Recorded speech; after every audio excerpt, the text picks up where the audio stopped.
Это телеканал ИР. Добрый вечер. Прошу меня подвести предварительные итоги дня. Я Сергей Кочев. Вечерние новости начинаются. Актуальны вопросы межпарламентского сотрудничества. Продолжается работа Международного форума развития парламентаризма.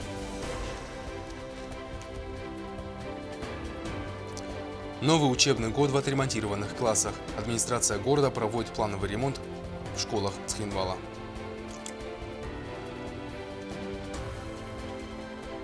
Восемь из 10 югославские боксеры с триумфом вернулись с международного турнира.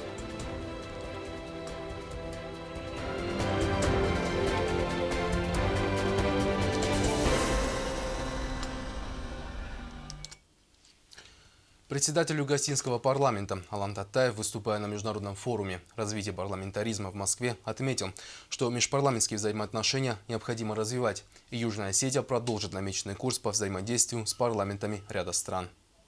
Спикер парламента Республики Южная Осетия Алан Татаев во главе югославской делегации принимает участие в масштабном международном форуме развития парламентаризма, который накануне стартовал в Москве. В форуме принимают участие свыше 132 государств, тысячи участников, спикеры и депутаты заксобраний, ученые и эксперты. Освещают события десятки журналистов из разных стран. На площадке форума проходит обсуждение совместных законодательных инициатив, актуальных вопросов международной безопасности и стабильности. В числе заявленных тем развитие цифровой экономики, молодежной и экологической политики. Форум проходит во второй раз и становится авторитетной площадкой для обмена опытом работы в законодательной сфере. Обращаясь к участникам международной встречи, председатель Государственной Думы Вячеслав Володин отметил важность межпарламентских отношений и парламентской дипломатии в современном мире. Международные заседания необходимы для принятия консолидированных решений по актуальным глобальным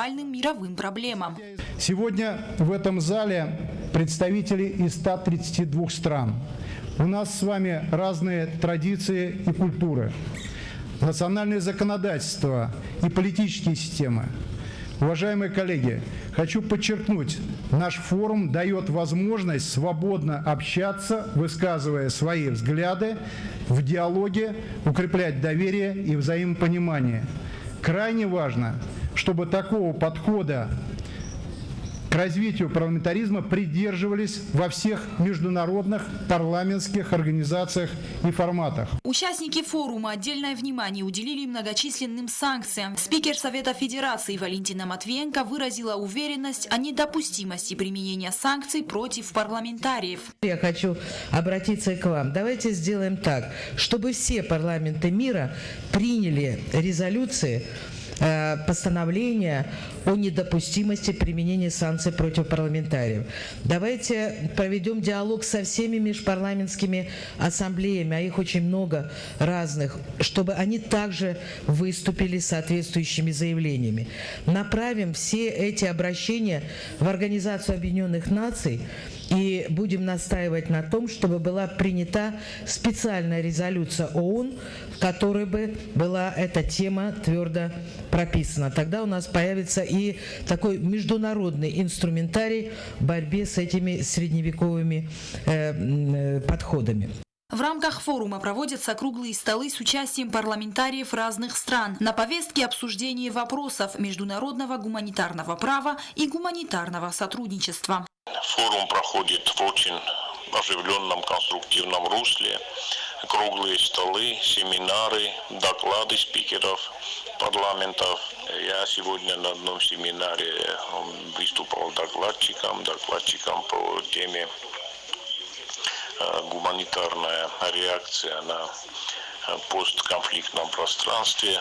Очень много встреч, очень много контактов. Я надеюсь, в скором времени этот форум принесет уже свои плоды в плане взаимодействия с другими государствами, с парламентариями других государств. Более подробно будем обсуждать межпарламентские связи и межпарламентское сотрудничество.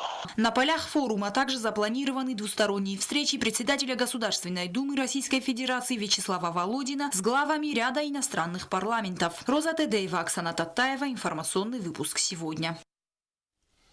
24 июля текущего года делегация Южной Осетии посетит Абхазию с рабочим визитом.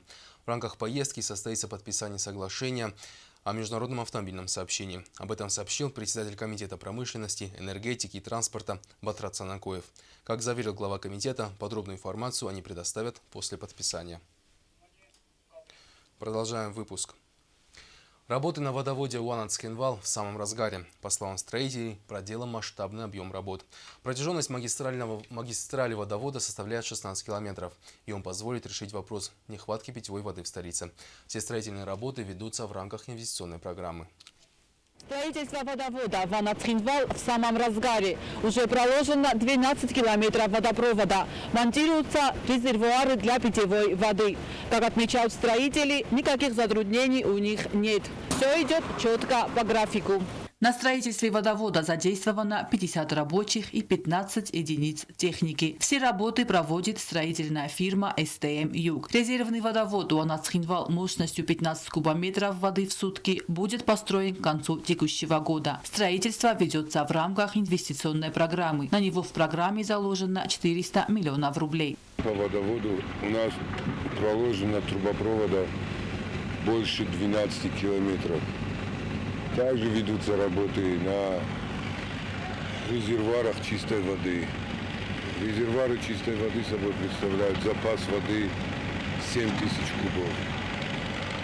В рамках мероприятий предусмотрено строительство резервного водовода с устройством водозабора в селе Уанат и прокладкой магистрали водовода протяженностью 16 километров до города Схенвал. Также строятся 2 резервуара для чистой воды объемом 3500 квадратных кубометров. Работы не прекращаются ни на один день. Объект должен быть сдан к концу текущего года. Прокладка трубопровода проводится диаметром 315, 500 и 560. То есть на всей протяженности ведутся работы 3 бригадами. Также ведется прокладка трубопровода железного 530 диаметр. Проводятся сварочные работы и работы по монтажу резервуара. Резервный источник водоснабжения для столицы будет проходить вдоль реки Малая Ляхва и доходить до резервуаров чистой воды в селении Приз. Далее спускаться в Схенвал и подключаться к водопроводным сетям города. Регина Черткоева, Рауль Кочев. Информационный выпуск сегодня. В Дзауском районе в селении Верхний Руг приступили к устранению последствий природных катаклизм. Меняются кровли многоэтажных домов, которые были повреждены в результате града. Анжела Кукоева передает с места событий. В Дзауском районе в селении Верхний Руг ведутся работы по улучшению условий для тех жителей, которые проживают в 3 двухэтажных корпусах. 25 мая жители столкнулись с природным явлением, сильным градом и ветром. В районной администрации устраняются последствия сильного ветра, в результате которого были снесены крыши 2 корпусов. Все строительные работы будут завершены в течение нескольких дней. У нас при администрации существует комиссия по ликвидации этих стихийных бедствий. Они сразу же выехали, сразу же осмотрели, сразу же составили, были дефектные акты. Была за короткое время посчитана сумма ущерба, сумму вывели. И правительством была оказана финансовая помощь из резервного фонда на ремонт и восстановление всего этого разрушенного. Сейчас идет, как вы видите, уже полностью демонтирована старая, то есть что осталось. Идет монтаж новой кровли. Всего в этих корпусах проживает 6 семей. Некоторые давно покинули деревню, но к тем, кто остался со стороны районной администрации, уделяется должное внимание. Когда ураган пришел, эту крышу перенесло через эту крышу. И там он сараи наверху. И на сарае повесил ее.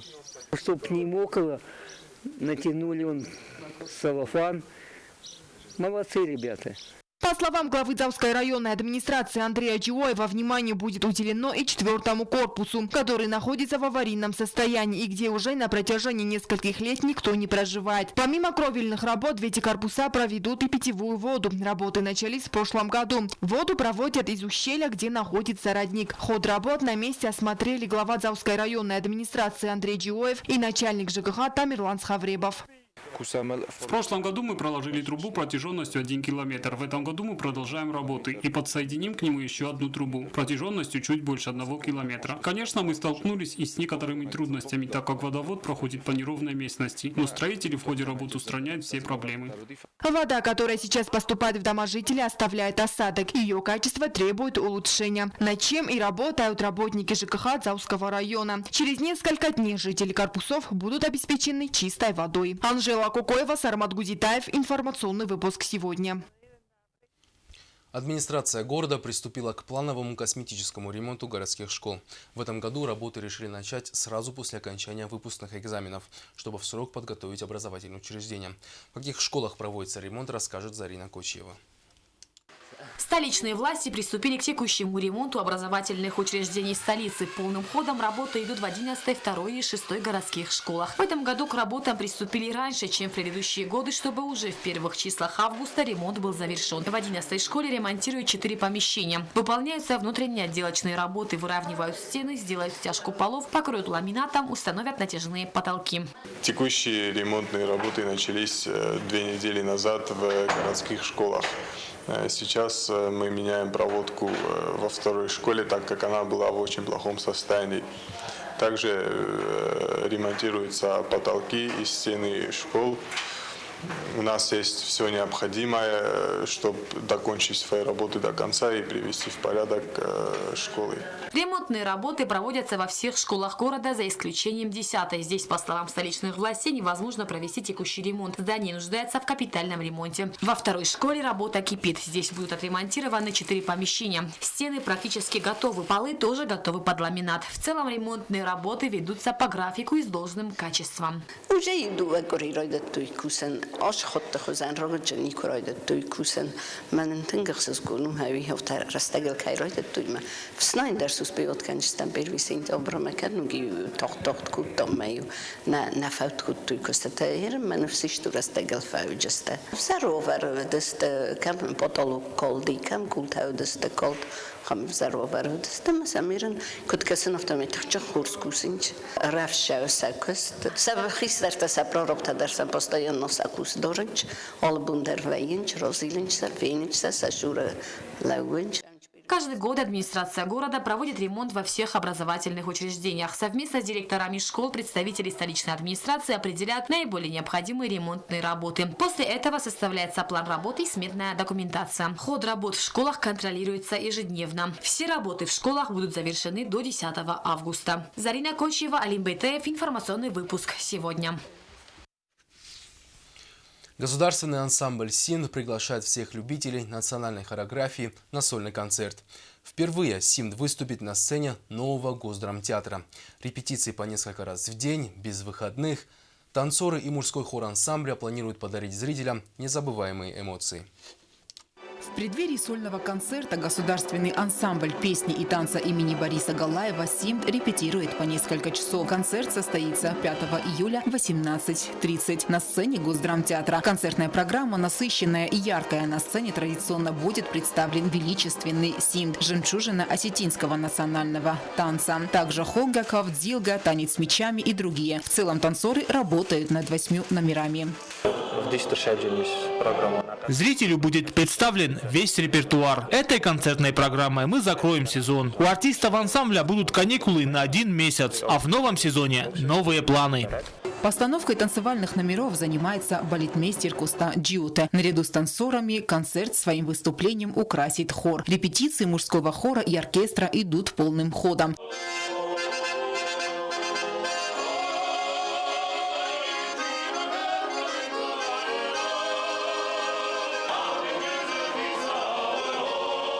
Репертуар пополнился новыми песнями «Хотсаула верте Акиме Зорег», «Рица» и «Город Зорег». Хор исполнит не только народные героические песни, но и лирические. Мы подготовили осетинские народные песни. В нашем репертуаре много и веселых песен. Хорзус Каманвае, Кроекуту, Цула. Мы их исполним на сцене 5 числа. От имени ансамбля прошу население прийти на концерт. Мы вам подарим хорошее настроение. Коллектив «Симда» заверил, что любителей национального танца и песни ждет интересная концертная программа, и они непременно постараются подарить массу положительных эмоций юго-осетинскому зрителю. Алена Утаева, Заур Устаев, информационный выпуск сегодня. А теперь узнаем новости из мира спорта.